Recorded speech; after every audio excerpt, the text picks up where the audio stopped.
Fala nação, começando mais um vídeo aqui no Canto Rubro Negro. Uma semana ruim, tem jogo quarta-feira pra gente tentar recuperar, mas tem muita notícia, o público nos estádios ainda não vai voltar, tem Sérgio Mota que voltou a treinar e muito mais, então já deixa o like, se inscreve no canal, ativa o sininho pra notificação, considera virar membro a partir de R$ 2,99 e segue também o Canto Rubro Negro no Instagram e segue os parceiros da Pena Verde e Bruno Ramon que faz as artes aqui do canal. Eu sou o Leonardo Santiago e vai começar mais um vídeo aqui no Canto Rubro Negro.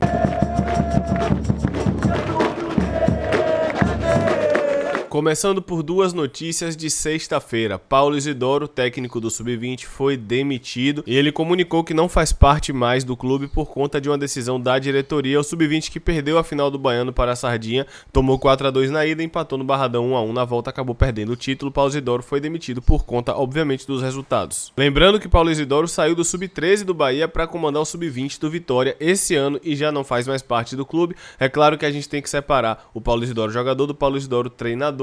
Fato é que continua sendo um dos grandes nomes do clube em termos de atleta. Paulo Carneiro tentou voltar de novo para o Vitória pela justiça e de novo foi negado e continua afastado do clube. Esse é o segundo revés de Paulo Carneiro na justiça. Na semana passada, seu pedido para anular a decisão do conselho havia sido rejeitado. Pois é, ele teve um pedido agora de tutela recursal para retornar ao cargo, rejeitada por Adriana Salles Braga, juíza substituta de segundo grau da 4ª Câmara Civil do Tribunal de Justiça da Bahia. Pois é, ele continua fora do cargo. Luiz Henrique falou inclusive que rachou com ele, então vamos aguardar. Agora eu vou falar um pouquinho a respeito da tal reforma administrativa que saiu e depois eu vou trazer as notícias do público e também do campo. Aqui a gente tem a matéria dos Galácticos falando sobre a grande reformulação no clube pra gente entender um pouco das mudanças. Então vamos lá. Breno Falcão, diretor de marketing, já foi demitido, inclusive a matéria aqui foi antes disso acontecer. O diretor jurídico também, Antônio Boaventura, já deixou o cargo e o advogado José Eduardo deve assumir a vaga, ainda de acordo com apurações dos Galácticos. Manuel Matos deve assumir o financeiro, Alex Brasil e Alex Portela ficam à frente do futebol e outra mudança que deve acontecer na coordenação, com Epifânio Carneiro assumindo, a priori Marcelo Vilhena segue. Como o Galácticos tinha apurado na matéria, Breno Falcão foi desligado de fato e Ricardo Neri deve assumir interinamente. Wagner Lopes continua no comando e tinha revelado nos bastidores que ia ter muita mudança, porém no jogo contra o Londrina a gente não viu tanta mudança assim. Primeiro de tudo eu quero deixar claro que eu não sou a favor dos mesmos nomes no Vitória sempre e que eu bati o canal inteiro a vida inteira nesses cardeais, não sou a favor deles, porém enxergo a situação de outra forma. Eles precisam limpar a besteira que fizeram se unindo com Paulo Carneiro e evitando a queda para a Série C. Não existe salvador, é obrigação deles que eles limpem a besteira que fizeram e fato é que Luiz Henrique é o presidente e ele chama quem ele quiser para as áreas administrativas do clube. Isso não precisa ter nada a ver com o estatuto, não tem nada que não seja estatutário aí, está dentro da lei.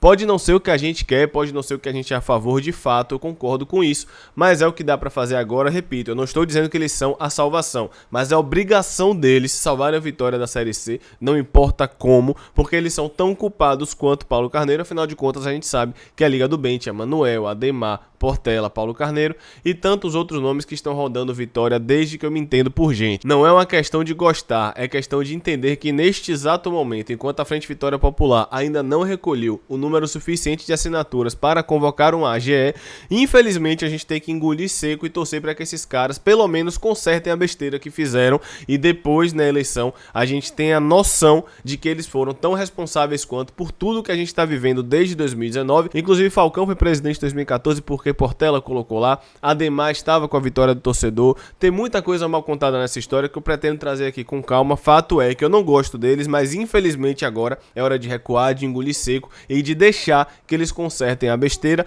e depois disso que todo mundo tenha a noção que ninguém é salvador de nada, que é mais do que obrigação e que a gente precisa andar sem esses caras rondando o clube sempre. Vou falar agora a respeito da declaração de Rui Costa nesta segunda-feira de manhã, quando ele falou que não vai voltar ao público por agora. A gente inclusive já tem a matéria do GE, com o aumento de contaminados, o governador da Bahia negou a volta do público aos estádios. Rui Costa disse que fará a liberação quando houver tendência de queda no número dos contaminados e antecipa a necessidade do esquema de vacinação coração completo. E aí ele fala o seguinte: não haverá anúncio de jogos com público essa semana, seria um contrassenso da minha parte. Como disse 10 dias atrás, se vocês prestarem atenção na minha declaração, eu disse que estava analisando a abertura do público nos estádios. Cheguei a dizer isso publicamente uma ou duas vezes, mas passado 10 dias naquela data que falei, estávamos com 2.000 casos ativos. Se hoje estivesse com 1.300, provavelmente anunciaria a reabertura.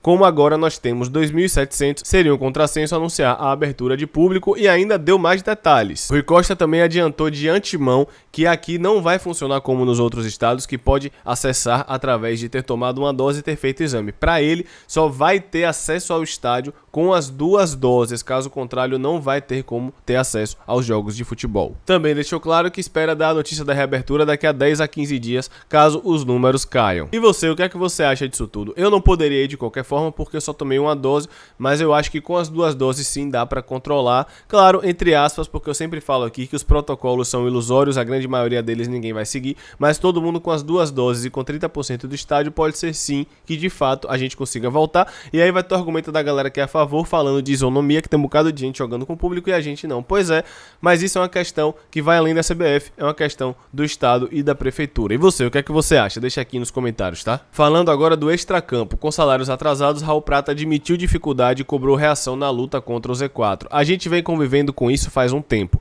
Eu acho que atrapalha. Um clube quando está organizado ajuda. Não acho que o jogador vai correr mais ou menos por causa do salário atrasado, até porque ele não falaria se fosse. Mas é uma coisa que quando está acontecendo a gente conversa muito. É uma coisa que às vezes atrapalha no foco, que é uma pressão muito grande. E ele complementa, a gente acaba conversando sobre outras coisas, como o salário, ao invés de conversar sobre os jogos. Eu acho que atrapalha, mas tomara que seja resolvido o mais rápido possível para que a gente também dentro de campo resolva o nosso problema. Pois é, a cada rodada que passa fica mais difícil, porque vão diminuindo os jogos. Nossa equipe não está conseguindo vencer os jogos e sair da zona de rebaixamento que é tão incômoda para nós. A gente precisa reagir o quanto antes, sim, de fato. Eu não acho que falta vontade nesse elenco, diferente de algumas coisas que eu vi aí em 2020, eu não vejo o salário influenciando diretamente em termos de entrega desses atletas, mas é claro, óbvio e evidente que isso sim atrapalha, inclusive em questões de motivações financeiras, é claro, você pode conseguir que o cara jogue um pouco além do que ele já joga. Fato é que a gente tem que sair dessa zona. Salário atrasado no Vitória não é novidade dos últimos anos pra cá, então a gente espera que pelo menos esses caras que entraram, Manuel, Alex, Ademar, e se Ademar não aparece aí, mas Ademar sempre tá rondando o Vitória, então ele com certeza tá no bolo, que esses caras pelo menos consigam resolver a questão dos salários. E você, o que é que você acha? Você acha que atrapalha? Bota aqui nos comentários também, tá? Eu acredito que é a terceira vez que eu vejo essa notícia no ano, mas vamos lá. Com Sérgio Mota de volta aos treinos, o Vitória se prepara para enfrentar o Botafogo. O jogo é quarta-feira, 9h30, provavelmente o jogo da TV. Sérgio Mota está recuperado e treinou hoje normalmente, a gente espera que ele seja relacionado e finalmente consiga estrear no Vitória, já que ele machucou 3 vezes. Gabriel Santiago está na transição, Vico e Marcelo Alves estão no departamento médico, que falta faz Vico. E Gabriel Santiago também poderia ajudar. Então é isso, nação, esse foi mais um vídeo por aqui. Não esquece de deixar o like, obrigado por assistir. Eu sei que a fase não tá boa, mas a gente ainda tem aquele fio de esperança para que as coisas melhorem e que a gente não caia. Tamo junto, um abraço.